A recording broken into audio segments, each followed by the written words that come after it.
Super fresh at hot off the press. Artista update para sa inyong mga beshi. Grabe talaga si Paolo Avellino sa pag-aalaga sa sarili. Naidagdag na nga niya ang ice bath sa kanyang daily routine sa gym para sa overall wellness. Sabi nga ni Paolo, "I am testing new ways to improve my overall wellness at the gym. Ice baths will be part of my daily routine." Hindi lang mga workout routines ang kinakareer, pati pagre-recover after. Todo bigay talaga. Ayun na nga, kinumenten pa ng mga fans ang kanyang post. Sana si Kim naman next time hehe. Aba, mukhang wish din nila na mag-ice bath si Kimi katulad ni Paolo. Dedikadong dedikado si Paolo sa pagpapalakas.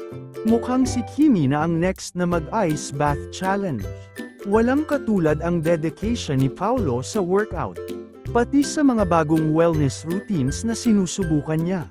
Malamang si Kimi rin, nakahanda na sumubok.